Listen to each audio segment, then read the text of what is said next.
Dr. Narayana Group of Institutions and iCreate Degree College 100% placement. మీ భవిష్యత్తుకి మాది భరోసా. వి gold trusted gold buyers. మీరు తాకట్టు పెట్టిన బంగారాన్ని విడిపించి ఈ రోజు ఉన్న మార్కెట్ ధరకు కొనబడను. పంజగుట్ట పోలీస్ స్టేషన్లో పనిచేస్తున్న టైంలో ఒక మర్డర్ జరిగిందన్నమాట. అది ఒక వ్యాపారి, గ్రానైట్ వ్యాపారం చేసేవాడు. అతను నేటివ్ ఆఫ్ ఒంగోలు జిల్లా.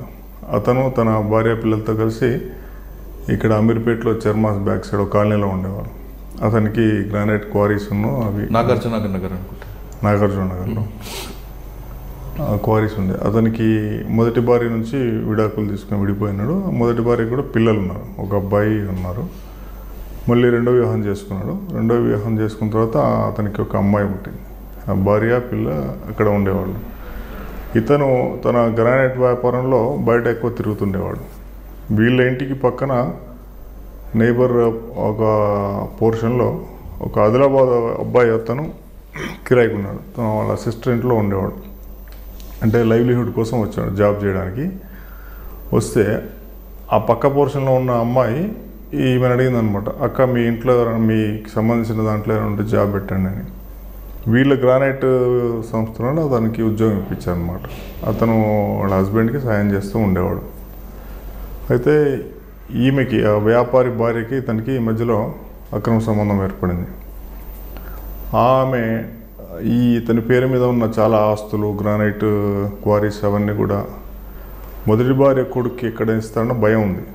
మొదటి భార్య కొడుకు కూడా వీళ్ళింటికి రావడం పోవడం జరిగేదన్నమాట. ఆ క్రమంలో వాళ్ళకి ఏమైనా ఆస్తి ఇవ్వకుండా మొత్తం తనే తీసుకోవాలనే ఉద్దేశంతో. ఆమెకి పిల్లలు లేరు? ఆవిడకి పిల్లలు ఉన్నారు, పాప ఉంది. ఆ దుర్బుద్ధి ఏర్పడి ఏం చేసిందంటే ఒక ప్లాన్ వేసిందన్నమాట. ఇప్పుడు ఎవరైతే అబ్బాయి పక్క పోర్షన్లో ఉండే అబ్బాయితో, అక్రమం ఏర్పడిన అబ్బాయితో చెప్పిందనమాట, మీరు ఎట్లాగైనా మా హస్బెండ్ని చేయండి, అంతం చేయండి, దానికి ఒక ప్లాన్ వేయండి.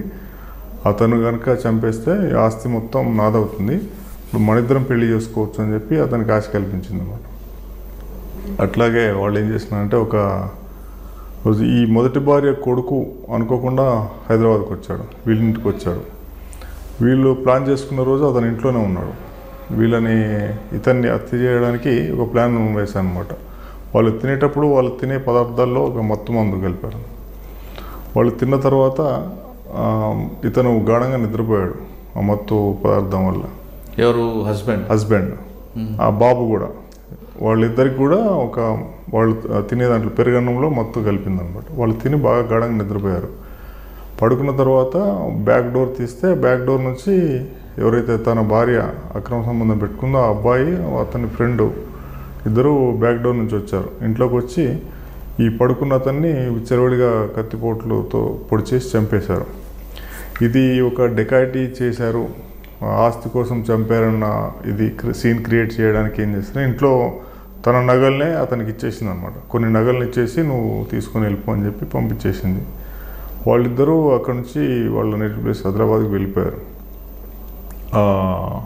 మా రిపోర్ట్ వచ్చిన వెంటనే ఆమె ఏం చెప్తుందంటే, నైట్లో మాకు తెలియకుండా జరిగింది, ఎవరో అన్నోన్ పర్సన్స్ చేశారు, డోర్ కొడితే మేము డోర్ తీసాము, తీసిన తర్వాత వాళ్ళు కత్తి చూపించి నగలు అడిగారు, నగలు ఇవ్వకపోతే మా ఆయన్ని పొడి చేసి నగలు తీసుకొని పోయారు అని చెప్పి చెప్పింది. ఆమె చెప్పిన వర్షన్కి అక్కడ ఉన్న సీన్కి సింక్ అవ్వలేదు. అక్కడెక్కడ ఎలా చెదురు జరిగిన ఆనవాళ్ళు కనపడలేదు. బీరువా ఓపెన్ చేయడం కానీ,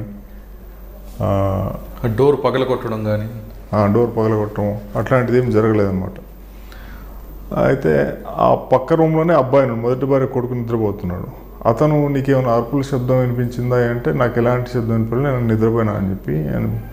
అంటే కత్తి పోట్లకు గురి చేసి కత్తితో పొడిచి చాలా గాయాలు చేసి చంపితే చాలా అరుపులు వినపడతాయి. అలాంటప్పుడు ఎందుకు వినపడలేదని మాకు అనుమానం కలిగింది. అక్కడ ఉన్న పదార్థాలన్నిటిని కూడా మేము వెరిఫై చేసినాం, ఏదైనా ఇందులో ఏదో మిస్టరీ కనపడుతుంది అని చెప్పి. వాళ్ళు నైట్ తిన్న ఆహార పదార్థాలన్నీ సేకరించాం, ఎఫ్ఎస్ఎల్ పంపించాము. అట్లాగే వీళ్ళ కాల్ డీటెయిల్స్ తీసుకున్నాం. ఈ వ్యాపారి భార్యది, ఇంకా అబ్బాయిది, వ్యాపారిది, అందరూ కాల్ డీటెయిల్స్ తీసుకున్నాం. కాల్ డీటెయిల్స్ వెరిఫై చేస్తే ఆ అమ్మాయికి పక్క పోర్షన్లో ఉండే అబ్బాయికి ఎక్కువ కాల్స్ వెళ్ళినాయి. ఆ రోజు నైట్లో కూడా కాల్స్ వెళ్ళడం జరిగినట్టు గుర్తించాము. అతని లొకేషన్ చూస్తే ఆదిలాబాద్ వచ్చింది.